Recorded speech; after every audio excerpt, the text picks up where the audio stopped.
Well, it starts every morning where I sit with myself and really just be thankful that one, that I awoke for the day. I really do appreciate that.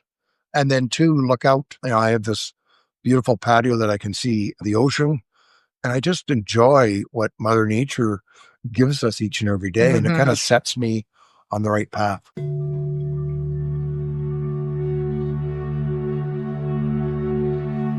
Welcome to the Zen Den, a podcast designed to help you discover your authentic inner peace. These episodes are intended for everyone, regardless of their background. We explore the question, how can we find inner peace in today's world?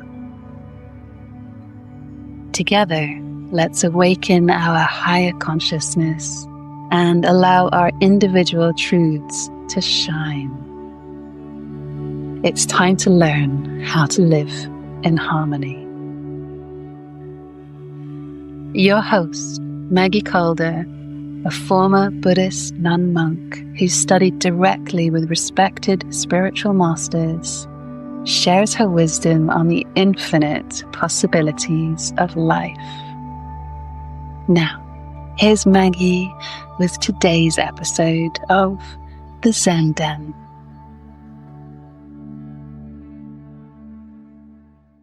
Welcome to the Zen Den. I have the great pleasure of having Wayne Penny here. And I met Wayne Penny a number of years ago when he was looking for someone to work with his team. And Wayne, maybe you welcome, and maybe you could share a little bit about your background for us. Thanks, Maggie. Thanks, first of all, for having me on this podcast. I spent most of my career working for Coca-Cola, 42 years to be exact. I've recently retired. And obviously, it was a wonderful company to work for. It allowed me to explore many countries for both work trips and as well as sporting trips because of the amount of sporting events that the company has sponsored across the globe.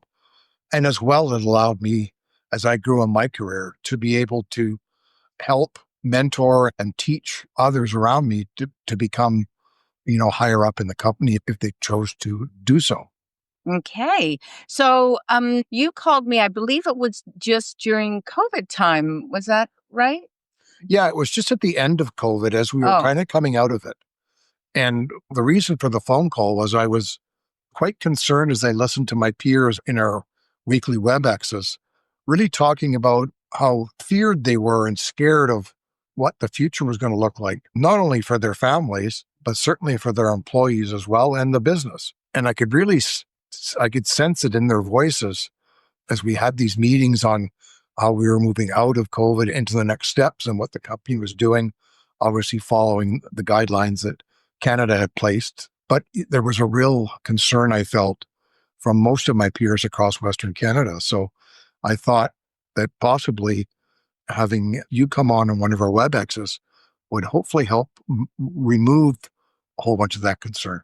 So you saw that maybe the mindfulness that I offer groups to really how to have mindful conversation, mindful awareness, mindful self-love or kindness, and support as a collective team. We did that with your team. And how did you find that after we went through the WebEx with your team?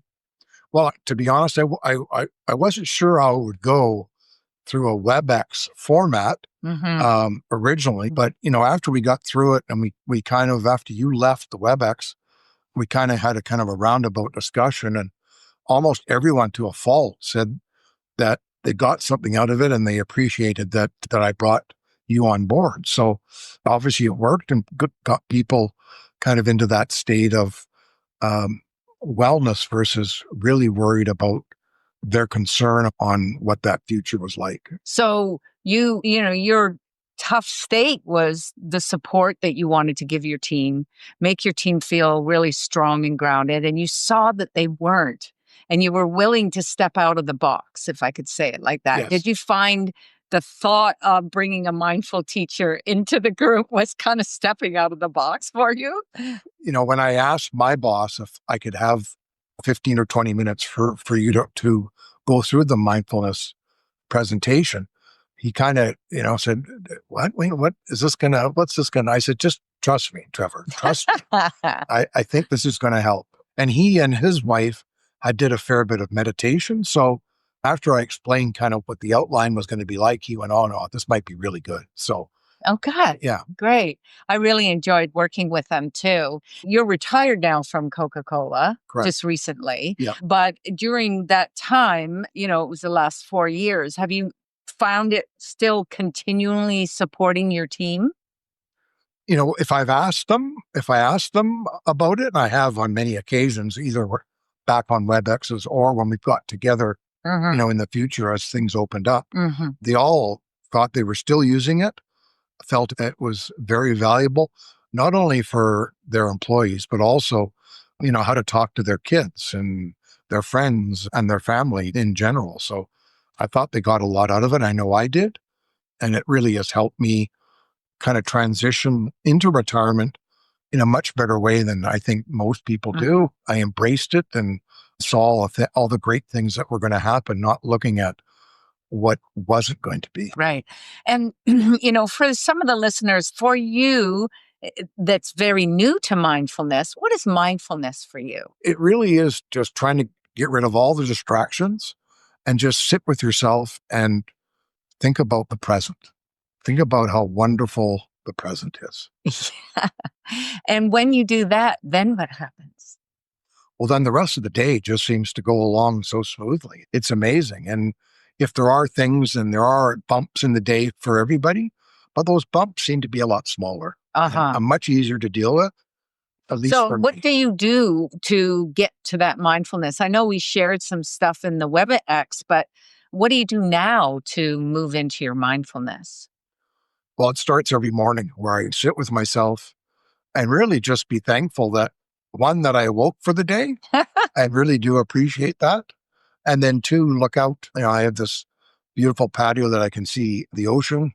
And I just enjoy what Mother Nature gives us each and every day. And it kind of sets me on the right path. Yeah, it kind of makes you feel centered rather than all scattered out there. Is that what you're feeling? Yeah. And then, so when you're in that state, you kind of feel like you can embrace your day. Is that what you're? Yeah, exactly. Yeah. Okay, good. And how else has mindfulness helped you?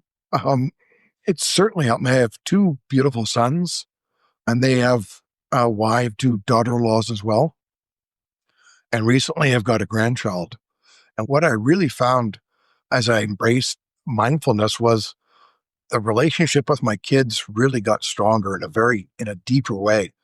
And then in talking to them about it, I never really even realized that, they kind of embrace mindfulness themselves. Mm. Maybe not as strong as I was, but certainly we're doing it in their own ways every day as well. So we had some great discussions about it, but it's brought me to a much stronger love for my kids, and certainly really a great spot with my granddaughter who, I just feel I can give her so much more. Yeah. And I'm certainly enjoying it.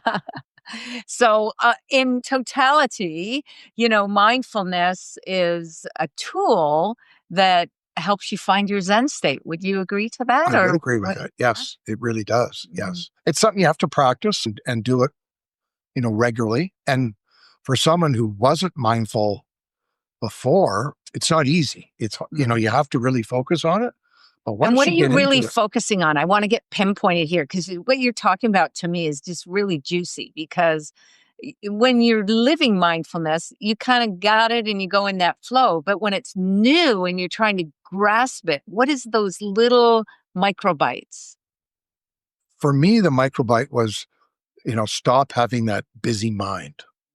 Mm. Really, especially coming from a life in Coca-Cola as a general manager, it was very busy and things happened and you had to make decisions quickly. Mhm. So really eliminating that busy mind and just allowing you to enjoy the birds that are singing, the water lapping, the boats going by, and hearing the engine. Like I would never have done that before, right? Yeah.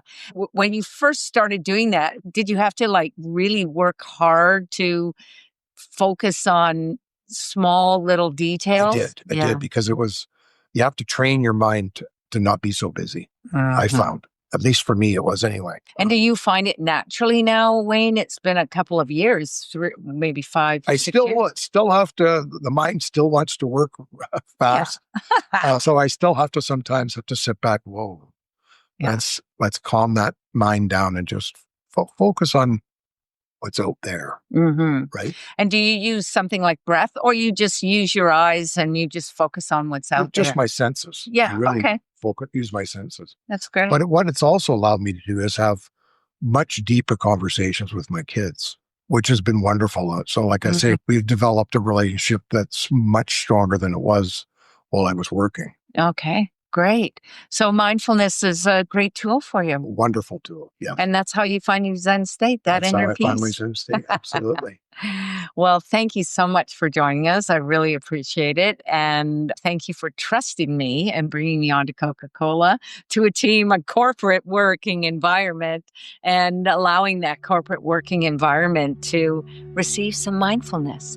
So bring the mindfulness into our day today. Thank you. Namaste. Namaste. Let's have just a moment and we'll just take a breath. And just calm in the body and use that breath as a mindful breath, breathing in and out. May you be blessed, and may you take these blessings out in the world. Thank you. Namaste. Thank you for listening to the Zen Den with your host, Maggie Calder. We hope this episode has provided you with a moment of peace in your busy day. If you enjoyed this podcast, please share it with someone who could use a little love today. To learn more about Maggie's offerings, visit thezenden.world or email us at thezendenworld@gmail.com. You will find us on all the social media platforms too. In kindness from all of us at the Zen Den, be well.